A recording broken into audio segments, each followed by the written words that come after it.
Sahabat Nabi tentang takwa, Nabi jawab tentang takwa dan Nabi menyebut tentang keturunan yang mulia, bukan satu jaminan lahirnya zuriat yang mulia. Lalu Nabi SAW menyambung apabila ditanya sekali lagi kepada sahabat radhiyallahu taala anhum ajma'in, laisa an hadha nas'aluka, qala fa an ma'adinil Arab tas'aluni, adakah engkau bertanya tentang segala keturunan Arab yang asalnya bukan Islam, mereka dah memeluk Islam. Ramai sahabat Nabi sebelum mereka memeluk Islam, mereka bukan Islam, dan yang bukan Islam dipanggil kafir. Ada seorang mengatakan bahawa dalam Al-Quran hanya disebut 2 kali je perkataan kafir. Tuan-tuan, dalam Al-Quran disebut kalimah kafir ni 29 kali. 29 kali tuan-tuan disebut tentang kalimah Al-Kafirun. Nak ceritanya, itulah gelaran yang selayaknya untuk mereka. Yang nak berjinak-jinak dengan Islam, kita panggil al-mu'allafata qulubahum. Mereka yang dijinakkan masuk Islam ramai, alhamdulillah. Tetapi yang menentang Islam, kita kena panggil kafir. Sebab itulah ada istilah zimmi dan harbi. Sayyidina Umar seorang pemerintah.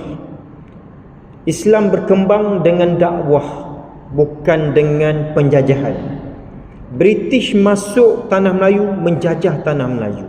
British masuk negara Arab, dijajah tanah Arab.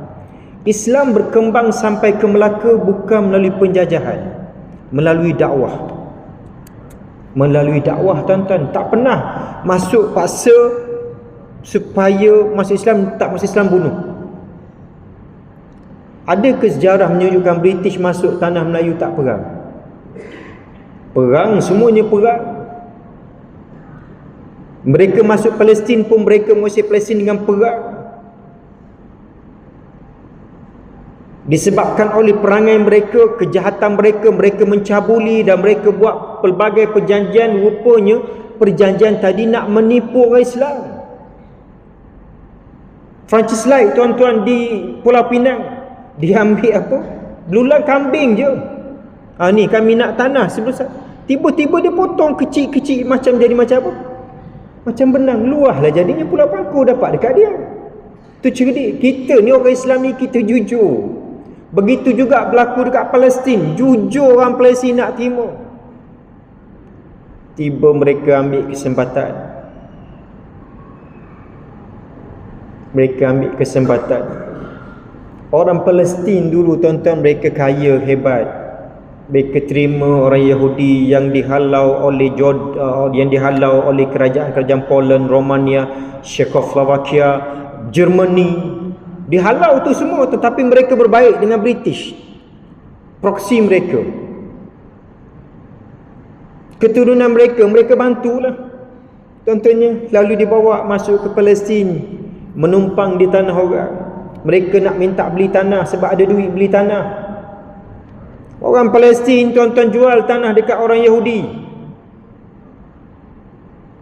Dijual masa mereka tak ada kuasa. Okay, yes, right, tak apa, tumpang nama, kekal nama pakcik, tak ada masalah. Tiba berlaku peristiwa Nakbah tuan-tuan. Mereka mula tunjuk taring yang sebenar. Mereka dah tukar undang-undang tanah. Yang asalnya beli tak apa, buat atas nama pakcik. Ibarat katanya macam tu lah. Last kali yang dijual, yang menjual tanah tadi dihalau. Dihalau keluar tuan-tuan. Kita pun boleh jadi sama lah kot. Jual tanah sikit-sikit. Minta maaf lah saya nak sebut, sebab berlaku tempat saya ni. Jual tanah tak apa, tumpang dulu. Mungkin boleh jadi suatu hari nanti boleh diubah undang-undang tanah. Kita nak duduk kat mana? Tak payah pergi jauh lah. Kondominium naik tinggi, bangga kita. Harga berapa? $1,500,000. Saya cakap dekat pelajar saya, awak keluar gaji 3,200, boleh beli ke rumah 500,000? Keluar gaji 4,000 boleh beli ke rumah 700,000. Saya ada sepupu dekat Singapura, tuan-tuan. Rumahnya 1.2 million US Singapore. Duduk atas langit. Duduk atas langit. Saya bergurau dengan dia. Rumah dia ada 8 bilik. Dulu duduk dekat rumah yang ada tanah. Tuan-tuan kena ingat, kita mesti jaga tanah kita. Hubbul watan dalam bahasa sebut, wajib kena jaga tanah air kita. Bimbang kalau berlaku seperti mana yang kita tak diduga. Palestin macam tu. Dan modus operandi yang sama digunakan untuk menguasai satu-satu peribumi. Allahu Akbar. Sekarang tuan-tuan, mereka nak letak Palestin di Arish. Nama tempat tu Arish, di semenanjung Sinai. Kami pernah pergi, tuan-tuan. Kering kontang, tak ada apa-apa. Sanggup kita nak menyelamatkan seseorang, nak beri status selamat, nak pindah pergi tanah orang lain yang belum tentu kerajaan Mesir akan berikan hak tanah tadi kepada orang Palestin. Razah tu tanah air mereka. Kita nak tolong bantu keluar. Nampak macam tak berapa nak cerdik. Minta maaf lah. Nak bantu keluar, tak ada option lain. Arish ni tuan-tuan tak ada apa-apa, kering. Nak suruh duduk dalam khemah, nak buat bangunan besar-besar, for sure sisi tak bagi. Dah lama mereka bersabar. Tuan-tuan, kalau kita faham tentang kesinambungan surah Al-Isra yang Allah turunkan kepada Nabi Sallam, 2 ayat sebelum surah Al-Isra, Subhanalladzi asra bi'abdihi, Allah nak beri berita gembira kepada Nabi. Disebut 2 ayat sebelumnya, dalam surah sebelumnya, Allah beri pesan pada Rasul bersabar. Sebab Nabi di pulau diboikot 3 tahun, susah, tak boleh bercakap dengan siapa-siapa. Banyak lagi cabaran yang Nabi lalu. Maka pada permulaan surah Al-Isra, Allah beri khabar gembira pada Rasulullah. Begitulah juga sekarang sahabat kita di Palestin diberi khabar gembira. Walaupun hilang sepasang kaki, mereka positif. Tak apa, kaki saya duduk dekat syurga. Kaki saya tunggu tubuh saya je lagi. Putus lengan kanan, pegang dengan lengan kiri, Michigan. Tak apa, tangan saya sebelah dah dekat syurga, tunggu tubuh saya. Anak kecil meraung menjerit nak jumpa dengan mak dia kat mana? Kat syurga. Sebut syurga. Memang betul sakit. Kita pun kalau sakit menangis. Bila diberitahu kakak kat mana? Kakak awak dah syahid. Tak apa, kakak dekat syurga. Bila sebut tentang anak beranak hilang, Masya Allah, Alhamdulillah, Alhamdulillah sebut. Sebab mereka semua di syurga. Mereka sedang menanti kami di syurga. Sebab apa tuan-tuan? Mereka dapat hidup bauan yang lebih hebat daripada segala bauan yang dekat dunia ni. Sahabat saya 10 tahun lepas duk cerita, dia masuk rumah Palestin, tuan-tuan. Masa tu orang Palestin tak ada kekuatan, ditembak hidup-hidup, melekat darah di dinding-dinding rumah. Bau harum sampai sekarang tak hilang. Itulah sumber kekuatan mereka. Israel mati tak sampai sehari dah busuk. Orang tentera Al-Ghasibin pun pelik.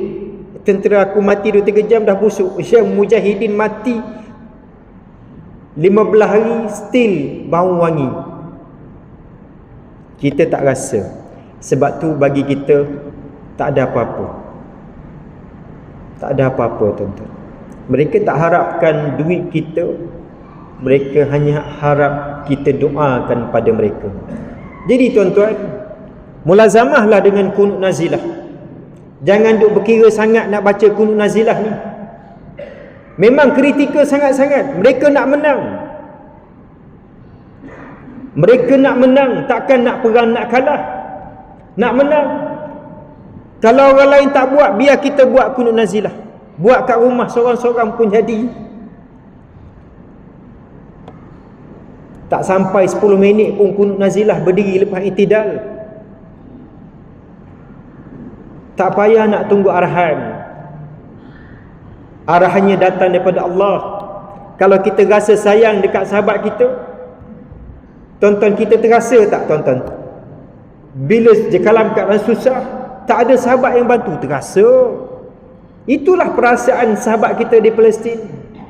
Kita nak pergi sana tak boleh, sebab kemampuan kita, kudrat kita tak sampai, tak sama dengan kudrat mereka. Kita tak payah tanya orang Arab kat sana, sebab Muammar Gaddafi dah mati, Saddam Hussein pun dah mati. Kita harap doa kita, kalau berdiri 10 minit lepas i'tidal, tak ada masalah lah kita, insya-Allah. Kalau yang terpaksa duduk atas kursi, duduklah atas kursi, dah lenguh sangat, tak boleh nak berdiri lama. Sebab apa? Kita nak kirimkan ad-du'a'u silahul mu'min. Doa ni senjata orang mukmin. Masya-Allah tuan-tuan, sama-sama tuan-tuan. Minta maaf dah lebih masa dah ni. Saya terpaksa break kat sini. Nanti takut kata saya tak tepati masa pula. Memang dah lebih banyak sangat, minta maaf. Apa yang baik itu semua daripada Allah. Kalau kita nak berbicara tentang sejarah Palestin ni tuan-tuan, tak habis, tak cukup masa nak cerita. Bumi para al-anbiya, bumi berkumpulnya para nabi dan rasul. Masya Allah. Wallahu a'lam. Terima kasih sekali lagi. Minta maaf atas keterlanjuran kata. Andai kata terkasar bahasa. Apa yang baik itu semua daripada Allah. Yang kurang, yang lemah tu jadikan dia sebagai sempadan. Yang baik itu ambilkan sebagai teladan. Wallahu a'lam. Assalamualaikum warahmatullahi wabarakatuh.